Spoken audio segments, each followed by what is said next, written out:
So last July we launched System 2, and it's an 800 meter long system with a span of 500 to 600 meters.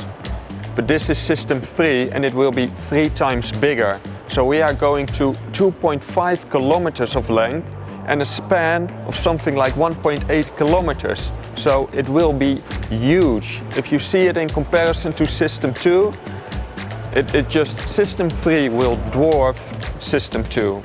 So if you're impressed with our catch of System 2, then just wait until we get plastics with this system. It will be awesome.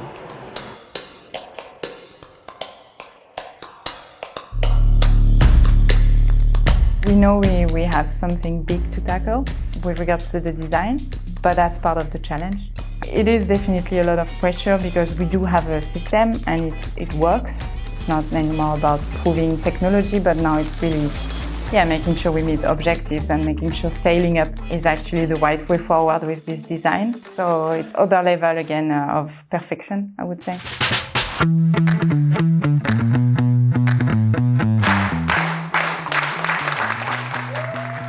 It's February 2022 and it's for the first time since a period of lockdown here in the Netherlands that we can actually come together again, have some fun time, but also discuss the bigger project and do some exercises to understand what's ahead of us this year. And what's ahead of us is actually System 3.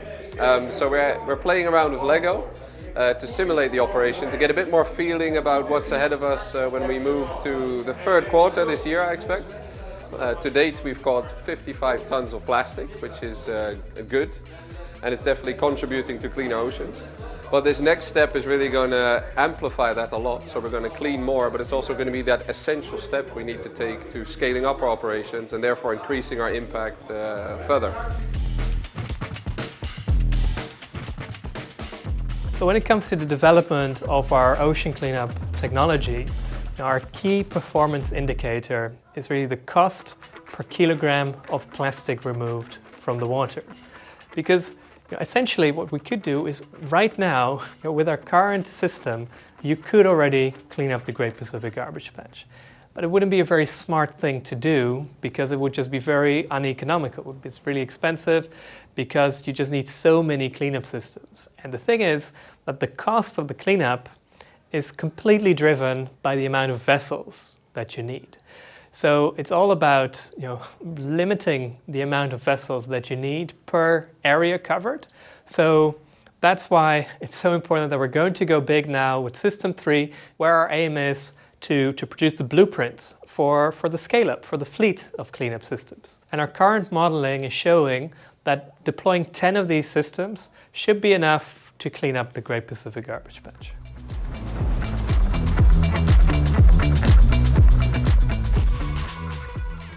So if you see, System 2 is written as System 002.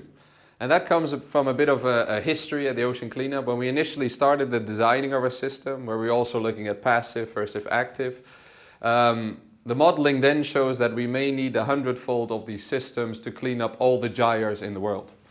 Now, with the recent upgrades to an active propelled system and also the engineering we've done looking forward, we've changed System 3 into System 03.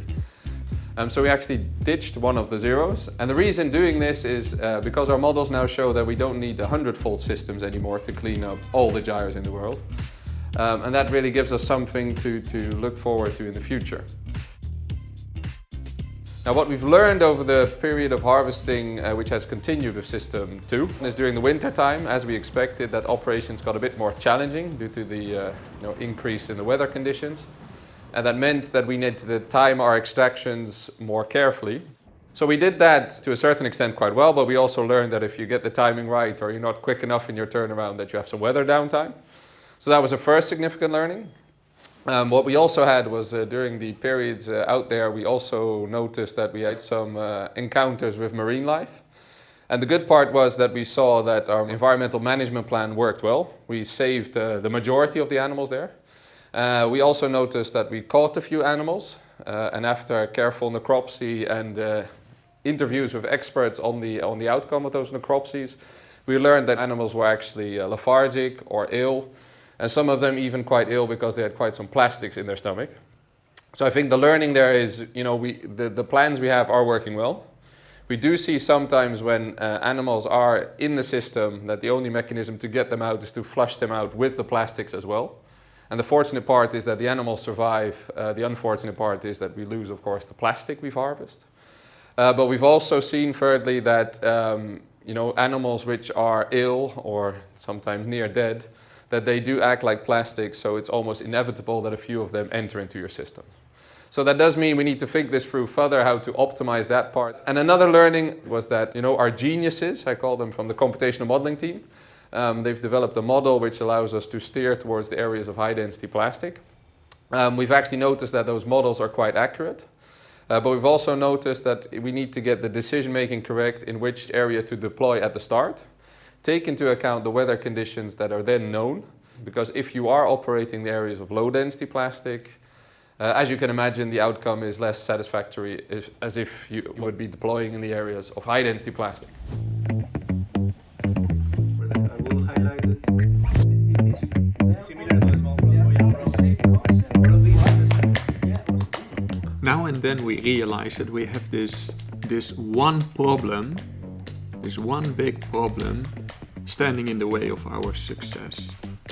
It is this one thing to tackle before you can make the next step change in bringing in big amounts of plastic. So instead of having one person spending a couple of months on trying to solve this problem, we put a lot of people in one room together. And we basically lock the door, throw away the key, and the message is, you do not get out until this problem is solved. So today is day 3. So we have a big group of people focused on tackling this one problem of overtopping for the system. For system 2, we have observed offshore that plastic sometimes escape by overtopping, which is really the plastic making a jump over the floats. So we want to solve that. Each one of our hothouses has actually had a good outcome. So this effort, while it does feel super annoying at the time, has proven to lead to some successes and things going right. So the outcome of the hothouse is now we do have 5 concepts shortlisted, and we now have the action to really look into a clear planning of how to develop those 5 concepts. Some we are going to test them directly on system 2, so because of course we have a system in the water, so it's a great opportunity to actually test those concepts. And it's not like we are just removing a system and putting another one, we are doing transition. And it's really good to do that because that's how we actually learn step by step. And one of the learning we had was that if you change everything, you don't know what you improved and what you haven't improved. So what we're doing now is we're changing one thing at a time, and that's also how we make sure that we have a working system all along.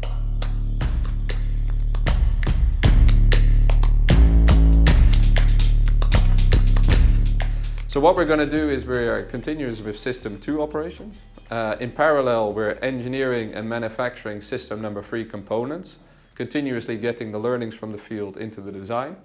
And the first step we're going to make is adding a new retention zone. So that's the bottom part where the plastics actually enter the system. We're going to design first the new retention zone and add that to the existing operations out there, which we are then going to turn that system 2/A. Also then what we'll have ongoing is the production of the wing sections, the outer ends of the system.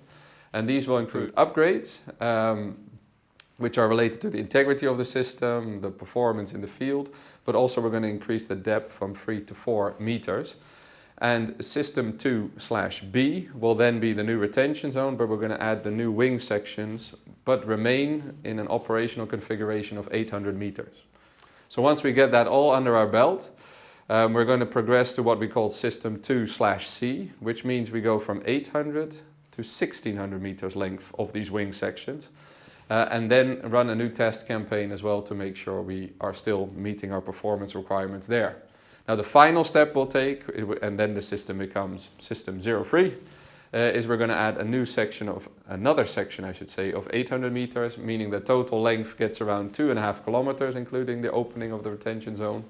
And with the increase of size, we need to introduce a third vessel into our operations, because with such a large system and with such an amount of plastics we're going to extract, the amount of plastics which we get on deck and need to transport to shore will increase. And that third vessel is basically going to allow us to do continuous operations in the field. So every 2 weeks, one vessel will be relieved by another, meaning that the system is harvesting continuously throughout the year, whilst plastics are being shipped to shore by the vessels departing the field. And once they come back to the field, they of course bring new supplies, new crews, and the next vessel can be relieved. And then after a thorough test campaign there, we hope to be fully operational with a blueprint and can progress to the design of the new system next to it.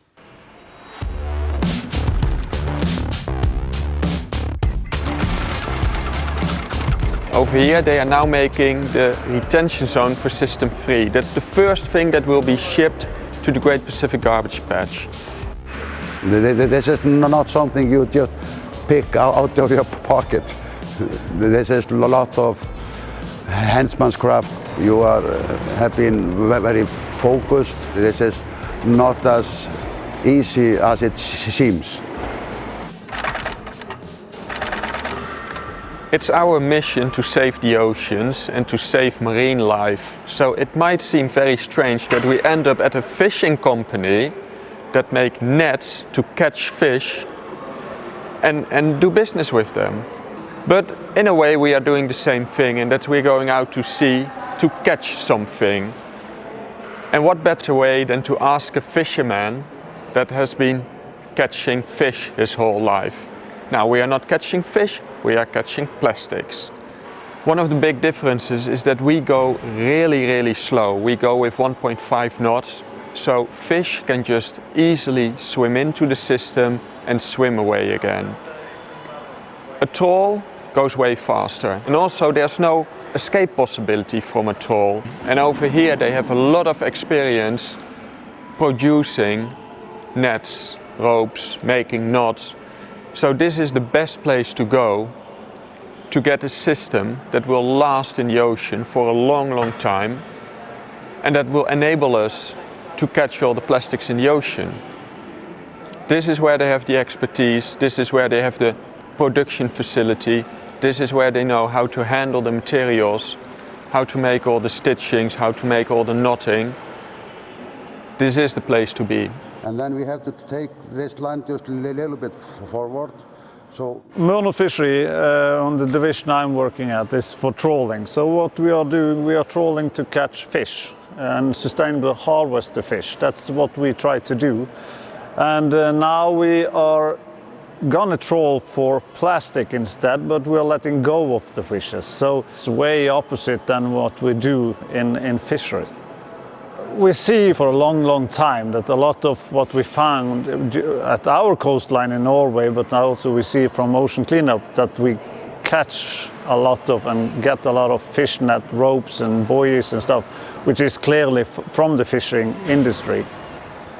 And so we acknowledge that we are a part of the problem, but we also now want to be a part of the solution. So I think, yes, we are part of the problem, but we need to harvest fish for the population of the world, but we also want to do as much as we can at least. So I think by us being involved here, this is at least one step. Of course, the whole reason why the ocean cleanups exists, why we're doing this cleanup, is to maximize the amount of good that we do. And there's two sides of that. There is maximizing the performance of the cleanup, but also minimizing any possible negative side effect that the operation may have, which relates to the emissions of the vessels, as well as possible encounters with marine life. Now, on the emissions side, at this point in time, we are compensating for all the carbon emissions that our vessels emit.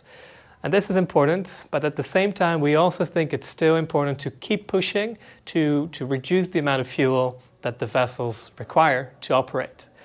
And next to that, when it comes to bycatch, what we see is that System 2 is actually performing exceptionally well. About 99.8% of what we catch is plastic, so that's a really good ratio.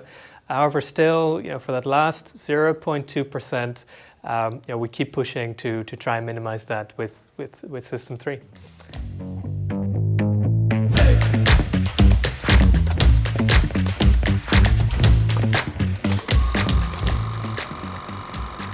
System 2 was good, System 2 worked, and even today we are getting plastics out of the ocean. But System 3, so much bigger, so much better.